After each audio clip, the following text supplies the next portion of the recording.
À Shanghai et dans les grandes villes chinoises, quand une femme découvre que son mari a une relation extra-conjugale, c'est généralement à cette porte qu'elle vient frapper. Bienvenue dans la plus grande agence de décourageurs de maîtresses. Ming Li décourage, éloigne et traque les maîtresses de maris infidèles, c'est son métier. Aujourd'hui, elle reçoit une épouse trompée d'une quarantaine d'années qui a choisi la discrétion et l'anonymat. Ma première idée était de demander le divorce. Et puis j'ai réfléchi, j'en ai parlé à des amis et j'ai décidé de sauver mon mariage. Comment puis-je vous aider? Je souhaite que vous sépariez la maîtresse de mon mari.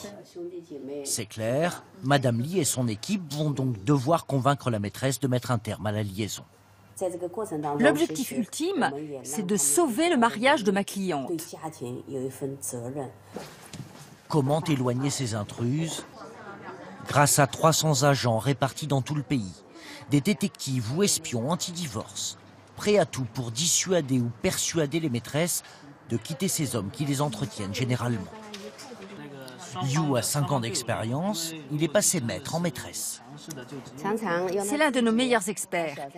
Il est même prêt à se sacrifier pour que la maîtresse développe des sentiments pour lui. L'idée, c'est de se créer une nouvelle identité pour aborder ces maîtresses.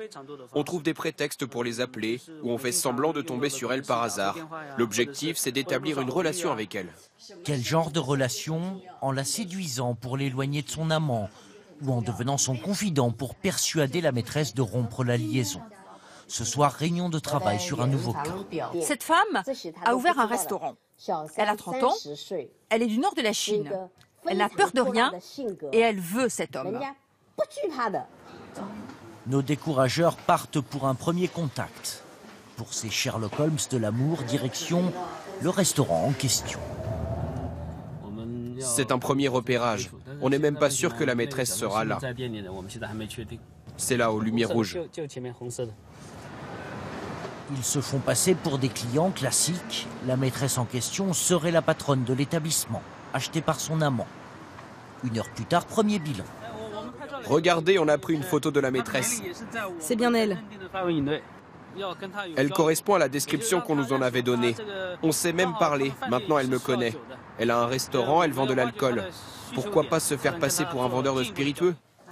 Ailleurs à Shanghai, nous retrouvons Madame Li, la patronne, sur une autre affaire de maîtresse. L'agence met les moyens. Elle loue en ce moment 30 appartements dans la ville. Ici, la maîtresse vit juste au-dessus. Chaque fois que la femme sort de l'immeuble, d'ici on peut la voir. C'est très bien. D'après l'enquête, la maîtresse aime les animaux, alors ce couple factice a un chien, bon atout pour engager la conversation. Pour la dissuader, 2 stratégies en discussion.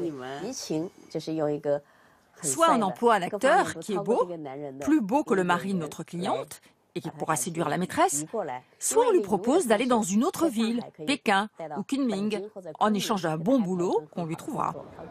Ça, c'est la méthode douce pour éloigner ces maîtresses appelées harnaï ou seconde femme, jadis concubines. La spécificité chinoise est qu'elles sont entretenues par des hommes plutôt riches qui les couvrent de cadeaux de luxe, leur payent voiture, appartement ou restaurant. Mais d'autres agences sont moins scrupuleuses, pratiquant l'humiliation publique